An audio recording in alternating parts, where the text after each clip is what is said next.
welcome to Game Soup with Chloe and Kayla. This is a game design podcast where we throw ideas in a pot and see what's cooking. How are you doing today, Chloe? I'm good. I'm full of pancakes, which is always a good place to be. Yeah, we have had, if you're wondering where last week's episode went, we've had some recording difficulties since I've moved. Even though I have literally moved the same 5G data hub thing we have as Wi-Fi, it does seem worse in this area a bit, but also we're now both wired in. We're now both plugged directly into the matrix, and we're hoping that's going to make us smoother. We gotta hope, right? Yeah, I went to see live music on Sunday for the first time since in quite a few years, because I've not really been able to go because of my difficulty standing. Whereas now I got in the access bit, and it was great. Who did you go see? I went to see Clipping. It's like an experimental hip hop group. I had a cool. really good time. Did you get up to anything fun before we go on to games? Oh, actually, that's a good segue to games. Yeah. What fun little activity did you do this week? Over the week, it was only for 1 day because we got through it really quick, but Blinking Birch did a little puzzle hunt ARG thing. And it was quite fun. It's lots of really niche indie games, and it's trying to work out, what's the link between these games? Is there a puzzle that we can work out with these, the number of letters in its name, or something on its itch page? And it's it took the 10 or 20 of us in the Discord about 12 hours to get through the whole thing. I fell asleep after puzzle 5, and we'd finished it when I woke up, but it was fun. I definitely recommend giving it a go, and it makes me want to make an ARG, so watch out. Oh, that's exciting. Have you done many ARG puzzle things before? Not really. There was one on PlayStation Home 15 years ago that I kind of got into a little bit, because there was a level in Little Big Planet that I helped finish, but nothing major. Because that was really cool, because it was all over the entire PlayStation ecosystem. It was complete a match in Uncharted to get a special shirt with a QR code on it or whatever. And then you scan the QR code and it gives you a link to go to somewhere else to solve another puzzle. Yeah, you could do kind of a years-long one, even, if you were just doing it through your own releases, or even updates or new things you've added to old pages or whatever. There's a YouTube documentary. A lot of this stuff. This Blinking Birch thing was all stuff you could access, freely, apart from some really niche references to Blades in the Dark, which is kind of assumed knowledge. I didn't understand the reference, but it's there was enough people playing along that somebody got the reference. We did have an hour-long segue of reading through Warlock on Firetop Mountain. Which was not related to the task, but good game. Yeah, I mean, I guess that's the fun of red herrings in a game like this. It just means you're discovering niche indie games that don't turn out to help you, but maybe you had a fun time reading. You told me my name was a clue, right? Yeah, so one of the parts of it was, here's a bunch of pictures and some blanks with word press after them, or games or whatever, and it's work out what these game developer company names are called, and here's a picture of a house, here's a rat, here's a picnic table, here's a ghost, here's a beach side. So it's Ratwave Game House, and somebody was trying to say, is it Ratwave Press? And no, it's Ratwave Game House. Come on, guys, get with it. After all of the time you've called me Ratwave Games on this podcast and recording, now you finally get to be actually... I finally get to... Yeah. Oh, dear. So, yes. You. Okay, me. That was an aborted crosstalk. I recently played with Laurie my football game, which I've talked a bit before on this podcast, but I don't think I've talked about how far it is. I've skeeted about it a bit. But so what The thing is, I moved, I think, to deciding to make it with tarot just because I'd been enjoying that aspect, and then had started to like map out in my head that like card idea which I talked about before. I did one playtest with Joe, friend of the pod, and then I made some changes off of that. Originally, I had it that like, so each round it's like you reveal a card from the top of the deck, and if you play a card that's not matching that suit, it's a foul. And originally, a foul would lose you possession. After the playtest with Joe, it's like fouls don't lose you possession, but if you do 2 in a row, you have to discard a card from hand. And then the other thing fouls do is if you score a goal while fouling, it gets checked, and if you block a goal while fouling, the other team gets a penalty. And then I use like one of the suits separated out as a penalty deck.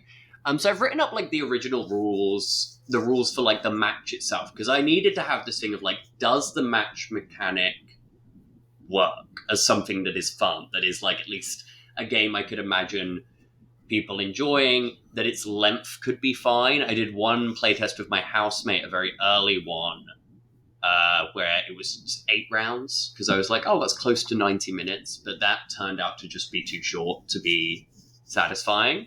So it's up to 10 now, which still it's a match you kind of, after through like the learning it, you're finishing it in under 20 minutes or something. So it's not like you're not doing your role playing in there. You're maybe getting some zoomed in moments of role playing once you understand like your team and your guys you're managing. But otherwise, it's like you do the kickoff like, and then you skip to 12 minutes where somebody does a cool cross and then but it gets you this narrative, and it does work in this. So yeah, with now the last revised rules, I played this again the story last night in a game where I don't think he committed any fouls. And I committed loads of fouls, but never 2 in a row. And also, I blocked 2 of his goal scoring attempts with fouls. He got a penalty and missed both of those penalties. And I won that game 1-0. Because that's the other thing.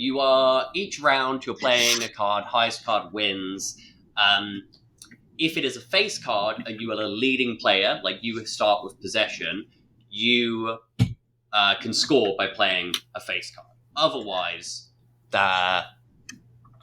and if you are defending, face cards are like how you block goal scoring attempts. And otherwise, you're just winning possession, which is what you need to score attempts. So it does also have that sort of like tension of build-up of trying to get control that is defining football with that like very lucky moments that feel high stakes. So yeah, and it does then at the end give you narratives like this narrative of I was a really dirty team and he got screwed over by calls that even when they went his way, he got unlucky on. Otherwise, when I played Joe, there was one where I really dominated possession, but like I could never close a goal. So that also gives you that narrative after. So I think with this game, I'm ready to begin writing up more and start figuring out how I build a session of a role-playing game around this mechanic. Oh, the other thing is originally I was going to do a transgender deathmatch legend style with effects. Like it would be like, oh, a 7 has this effect, and you unlock effects as the game goes on. And then the other thing about this is it was using tarot, but it all used the minor arcana. Like the major were out of play, and originally, and I still will, they were going to be more used in the role-playing scenes away from the matches. But then I instead decided on an idea where, like, depending on your level, you draw an amount of major arcana from like a certain section, and that gives you an effect that are usually one-off, so some of them refresh, and so all of the effects are tied to your majors in that way. And so that can be some effects like, oh, exchange a card with your hand from one of your winning pile of cards, or exchange from the top of the deck, or swap the cards on the top of the deck. Things like that get you more tactical mileage and allow you to recover, which is obviously the thing. If you run out of face cards, you can't score, so the effects are the ways that let you try and rebalance that. So I think that's going to be stack fun. Your deck, yeah. My fear is still finding a way that this works as a role-playing game, and it's not like, Yeah, you've made a really fun tactical card game with narrative trimmings, but it doesn't connect to what else you want the role-playing game to be. But I mean, push comes to shove, you've got a good zine about how to play football in cards. My idea with like the, I guess, session is like in the role-playing scenes out there playing things, you're maybe acquiring tokens through kind of actions depending on your playbook, and then you're using them in training to try and like level up your team, and that explains how teams are getting leveled up, so you get access to like a bigger draw, a bigger redraw, or other stuff. And yeah, I feel like there's maybe something about like, I feel like there needs to be some sort of random results of like personal issues for players coming up and stuff. And then I need to figure out, what does a one-shot version of this game look like? What does a campaign look like? What does the length of that need to be? Like, is it actually a campaign, or is it more like, a 4-session arc with a buried like final thing? Or is it going to be more about like lots of different structures I do with it? And then I also feel like I may as well at some point do a zine, which is just, here's the rules. You could, do a round robin tournament with some mates if you want. Yeah. Oh well, sounds fun. That's Asphodel FC, yeah? Yeah, that is the, I guess, biggest, that's my long percolating game. Otherwise, I released like, Caught in the Remix, the second part of the musical trilogy, and I finished off Follow Me in the Night, and that will come out in October because it's a little spooky. It's not that spooky. It's more like thriller than horror, I guess. You're a fucking machine at the minute, honey. You're just knocking these things out. To be fair, this is a lot of thing of like, realistically, I've not released much this year, other than like, I finished off Transgender Deathmatch Legend and did like a single game, and otherwise have not necessarily released much this year until now, where it's because it was a lot of things I work on all at once, and then in this case, because I'm not doing this musical trilogy as a Kickstarter anymore, I decided I just wanted to like get it done in a way that I felt happy about, and so I didn't want to like rest on the digital books, so I was like, I'll release them. I'm figuring out what I'll do with this eventual collection now, because I've also got like, the free games are each around like 40 pages, which I'm very happy for this collection because they'd be a really awkward size to print as zines.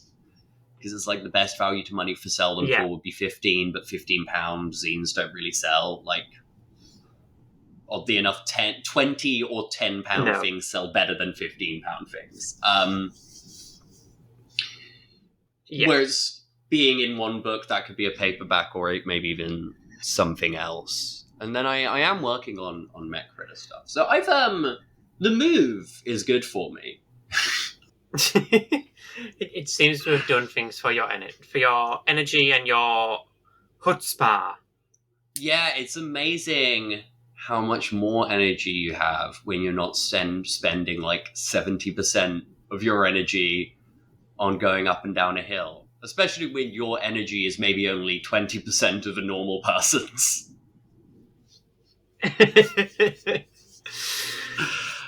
Do you have any ideas to bring, or should we go to the random word generator, or have you had anything you've been working on you want to talk about? I've been slowly working on, since Tabletop Scotland, a sort of Seven Samurai Magnificent Seven inspired tactics role-playing game. Ooh. So I don't really have anything to share about that right now, but yeah. I like it's coming, that. It's cooking, it's coming along.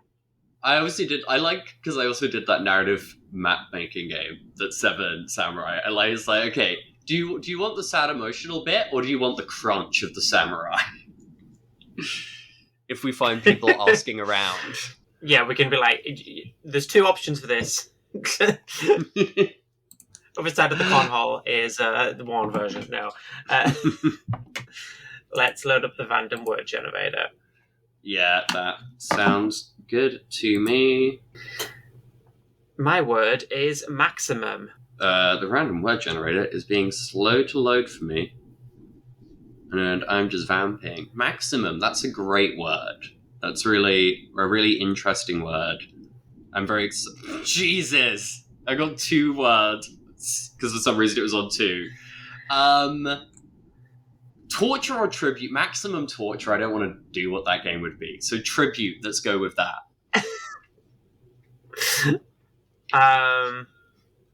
Now my brain can only provide options for torture, but it's a sequel to the Hawkmoth King. Anyway.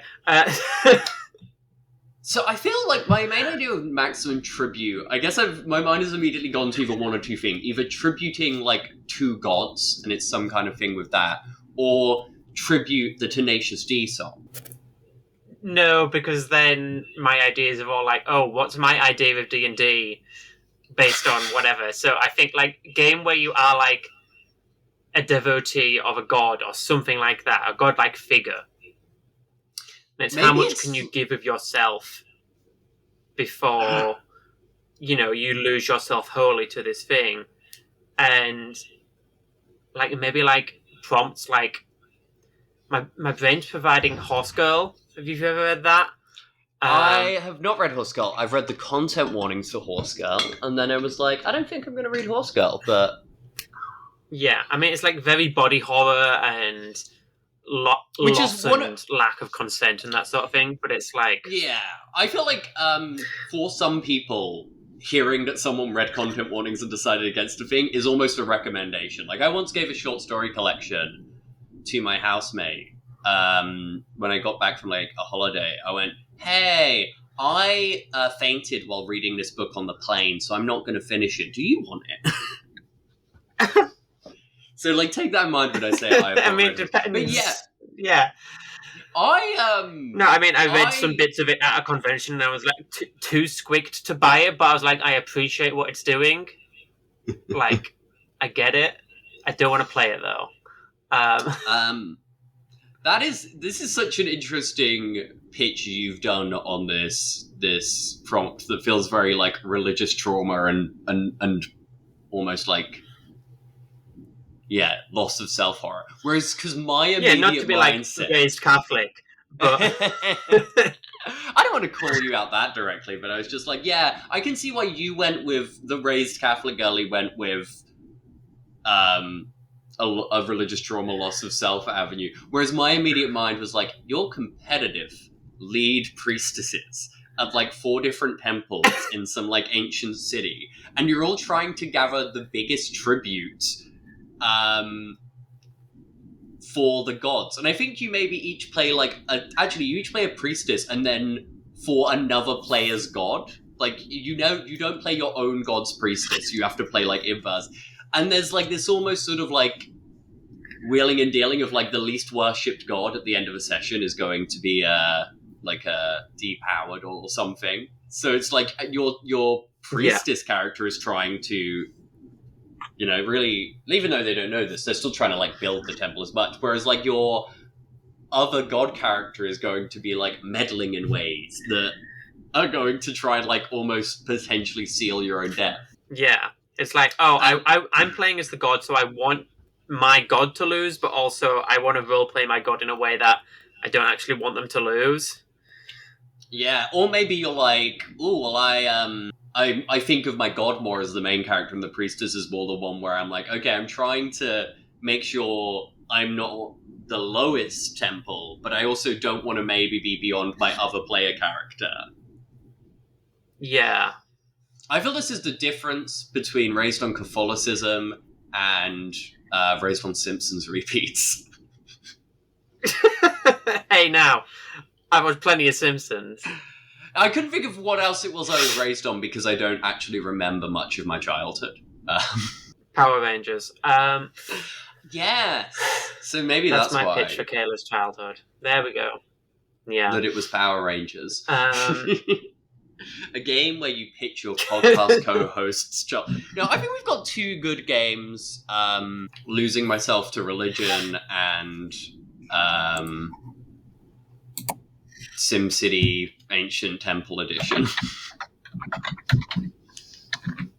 Yeah, I mean, I'm calling mine Self-Sacrifice. But that's a way better name. Ancient... No, I'm going to call it SimTemple. Because I can see that in like a PC shop in 1990s. and it's like SimTemple 2 only for Windows 97. Like, do you want to do one more? Sort of 20 minutes. Yes, let's do one more because we did miss last week. And we will upload what I was able to edit of last week's episode to the Patreon. So it's only going to be like 10 minutes or so of content, but you will get our full recaps of Tabletop Scotland and the palaver that occurred there, as well as about half of a game pitch. That makes it sound more ominous. We have to find out, go behind the paper. Like, yeah. Yeah. If it gets you a click, you know. I have a dragon. Ooh, I'd shave. Shave? Shave. You are a dragon who has to kidnap princesses because you don't want your mother dragon to find out that actually you're into princes, and you have to get a beard princess. Yeah, my pitch was going to be, this is almost just an adventure where maybe this is as almost some kind of like bartering fairy tale trade game. A giant's beard is indestructible and can only be shaved by a razor which has dragon claw in it. So you're needing to try and make a deal between the dragon and a giant. And also other schemes can happen, and hijinks will ensue. Well, everything I'm pitching is vaguely screwball-y at the moment. Yeah, I mean, that could be a good, like, OSR sort of, we've got to go parley with the dragon, or we could just kill it, lol. But, like... have you read maybe there's, like, by MacGuffin and the Co? Dragon wants you to go do a bunch of side quests, and... like you have to get like a chain of things to get the dragon's scale or claw or whatever. What did you say, MacGuffin and Co? Have you read Pickroller by MacGuffin and Co? I haven't. It's good. It's a fun two-player game. You should maybe check it out some point. That could probably be a fun thing for you and Alyssa.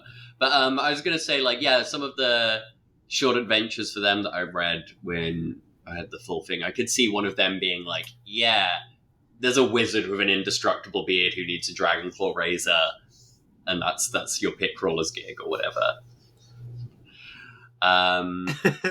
Dragon Shave Club is the name of this adventure. We've done it.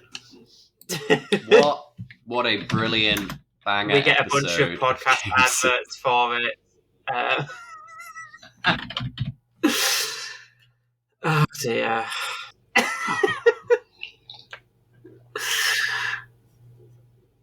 Thank you for listening to Game Soup. If you have any ideas, feel free to drop us an email or a message on Blue Sky or anything like that, and we'll use them in the pod. On check out any of our social Kayla's media. itch for her new game. Sign up to my newsletter if you want to hear more about Asphodel FC whenever I develop more on that, and also check out the MechRitter pre-launch page. It's fun. Yeah, it uses the sticker tech that we definitely invented in Cursed Console. I cannot emphasize, I'm not the mechanics. Laurie's... I was about to say Laurie's the brains of this operation. Laurie stole from us then.